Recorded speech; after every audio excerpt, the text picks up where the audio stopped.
青森屋から高速で1時間10分移動し、岩手県にあるインターコンチャアッティ高原へ向かいます。道中、素敵なショップを見つけたので入ってみることに。このお店はお味噌屋さんが経営しています。なのでお隣には味噌工房もあります。ここの味噌の原料には地元の大豆やお米を使用しています。カフェも併設しているのですが、麹や味噌を使ったフードやスイーツがたくさんありました。ベジタリアンメニューもありましたよ。私たちは味噌ソフトと麹やプリンをいただきました。プリン美味しかったですよ。カラメルなしなのでさっぱりなのですが、とても滑らか。麹やシューは冷凍での販売だったのでホテルでいただきます。麹や本宮で寄り道をして車で15分走らせると本日のお楽しみ宿アナインターコンチネンタルアッキ高原リゾートに到着。スキー場があるのでコテージやホテルがたくさんあるエリアです。2022年2月25日に開業した IHG グループのホテルです。冬はゲレンデ、夏は高原リゾートとして楽しめるラグジュアリーリゾートということですが、今回は4月の様子を紹介してみたいと思います。素敵な回廊を進むと、その奥にはドラゴンアイをイメージした作品があります。ドラゴンアイとは八幡平の頂上付近にある鏡沼のことです。5月下旬から6月上旬の雪解けのタイミングにしか見ることのできない自然が生み出す芸術です。この時期にトレッキングするのもいいですね。チェックインします。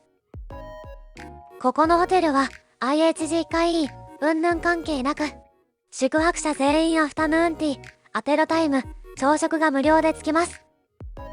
夕食だけ有料です。この日はとっても空いていたので、ゆっくり静かに過ごすことができました。ドリンクメニューです。マグロのなんとかや天ぷら、私の好きなコースのテリーヌがありました。カヌレも大好き。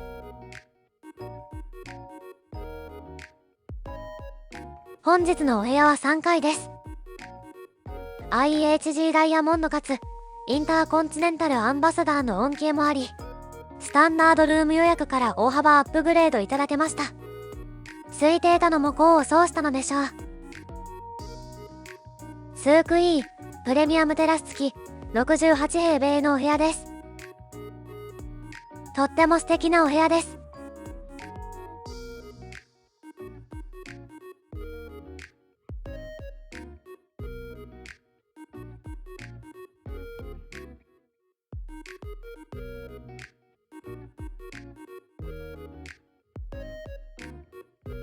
南部鉄器の急須が飾ってあるのですが、これは飾り、急須として使っていいのと思っていろいろ見ていたらケトルがあったので、急須は飾りのようです。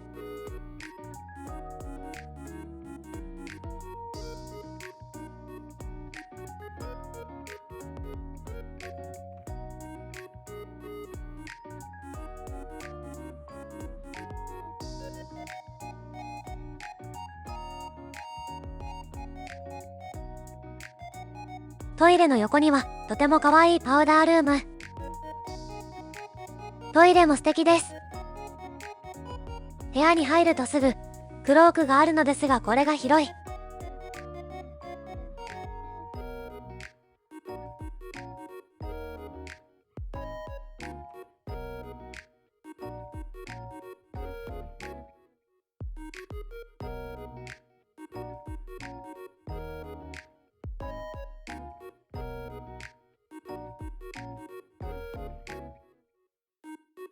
広々ソファーでかなり快適です。ウェットエリアはさらに素敵でした。部屋に入るととてもいい香りがしてたのですが、ハンニーはこのヒノキの浴槽でした。腰掛けがついていたので半身浴もできてすごく気持ちがいいです。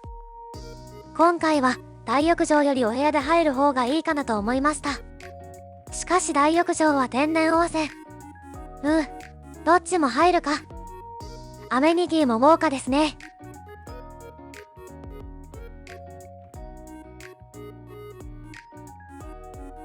加湿器がでかい。この部屋に住みたくなりますね。ベッドサイドの引き出しにはケーブルが入っていました。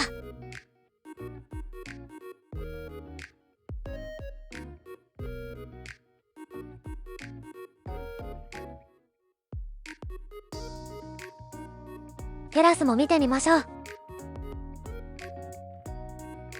広くてゆったり座れるチェアです。1階はガーデン付きのお部屋があります。個人的にガーデン付きより断然テラスの方がいいですね。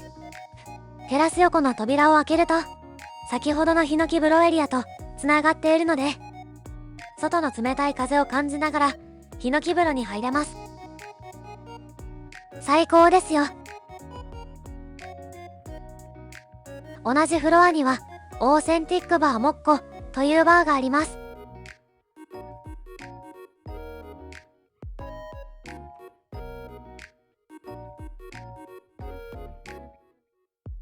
そしてフィットネスルームも24時間営業のフィットネスジムです。少し狭いですが、ホテルステイで体がなまった時にでも利用できていいですね。もっと外の景色が見えればなおよしなのですが、フリードリンクにはなぜか乳酸飲料が。珍しいですね。簡単にですが施設の紹介をします。アナインターコンチェアッキとアナクラウンプラザリゾートは通路でつながっています。ハイシーズンになると雪の中を歩かなくていいように中でつながっているのです。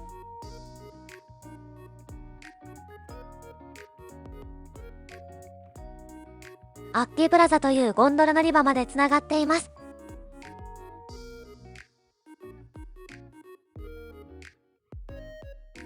やはりゲレンデがすぐ近くなのでスキーロッカーがありました。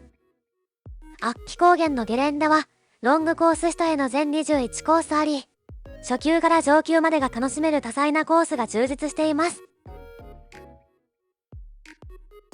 インターコンチからアナクラウンへ通り抜けてみましょう。通路はヒーターが設置されていました。アナクラウンに到着すると、一時期話題に取り上げられたイギリスの名門学校ハローインターナショナルスクールアッピジャパンのポスターが貼ってありました。簡単なラウンジがありました。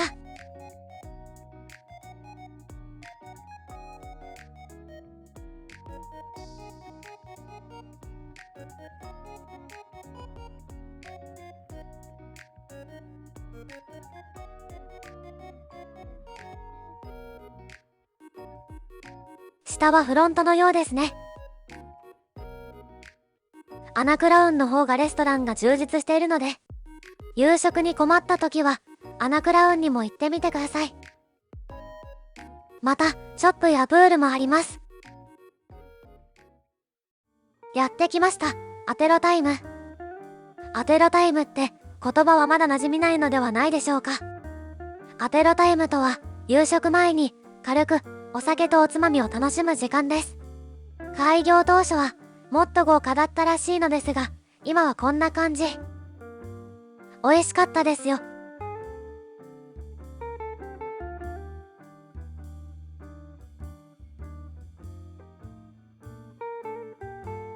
夕食はインターコンチ内にある白つゆでいただきます。コースもありますが、アラカルトもあります。お腹の空き具合で3品頼んでみました。八幡平のマッシュルームのカプチーノスープはとっても濃厚で美味しい。このピザは大間のマグロをふんだんに使用しています。八幡平のオーガニック野菜を散りばめたこれでもかとマグロの乗ったピザでした。もちろん新鮮で臭みがなくて美味でした。オリーブオイルとバルサミコ酢をつけていただきましたよ。マグロピザなんて初めて食べました。そしてアッピ牛のすき焼き。見ただけで美味しそうなこの綺麗なお肉。歯がいらないほど柔らかいのですが、噛むと柔らかく優しい肉の歯ごたえを感じます。口の中でとろけ、とにかく上品なお肉でした。温泉卵につけて完食しました。問題はお肉が奇数だったこと。美味しすぎてふるさと納税でアッピ牛を注文しちゃいました。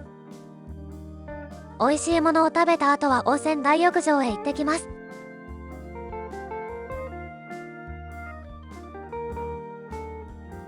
ここの天然温泉の雰囲気は綺麗で素敵です。なんと冷蔵庫に炭酸水やジュースもありました。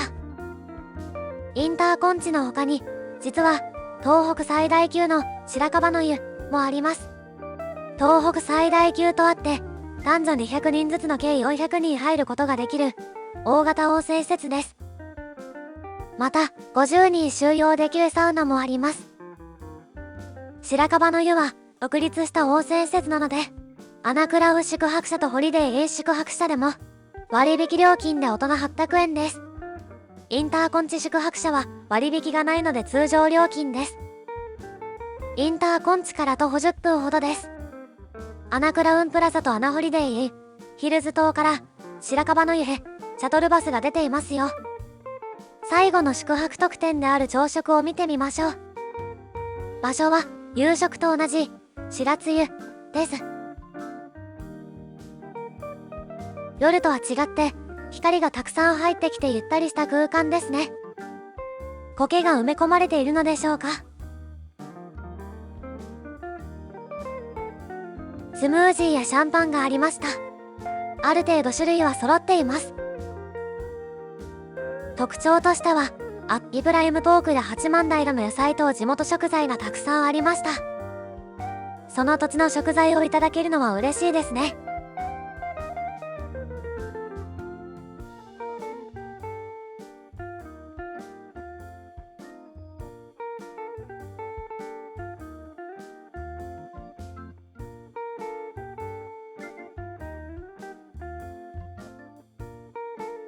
生ハムの横にメカジキのスモークがありました。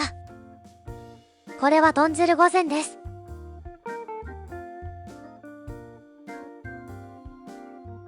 デザートはメニューのモーニングスイーツセレクションにあったスイーツ全部いただきました。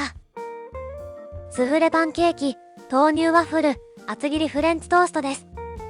おすすめは断然フレンチトーストですね。なぜかいつも最終日が一番天気がいい。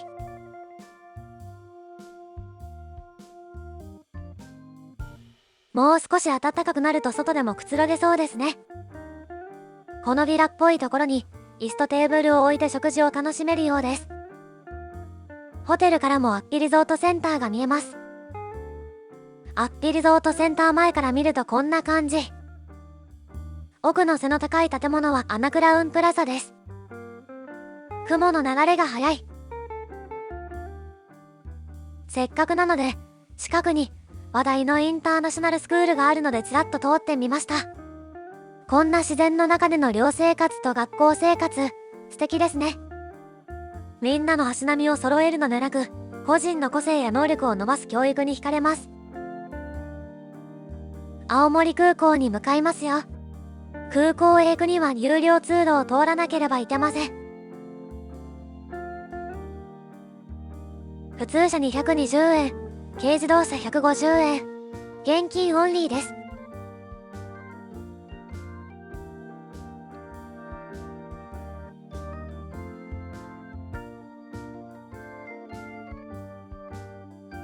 青森空港は土産物屋が充実してますね。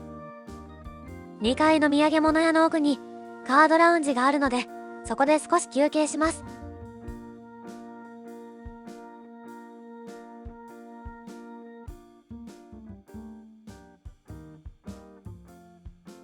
青森らしくリンゴ酢やシャイニーアップルジュースがありましたよ。次またインターコンチに来ることがあれば、開シーズンのバンバン雪が降っている時にまた泊まってみたいです。いっぱいウィンタースポーツをしてお部屋のヒノキ風呂に入りたいです。今回もご視聴ありがとうございました。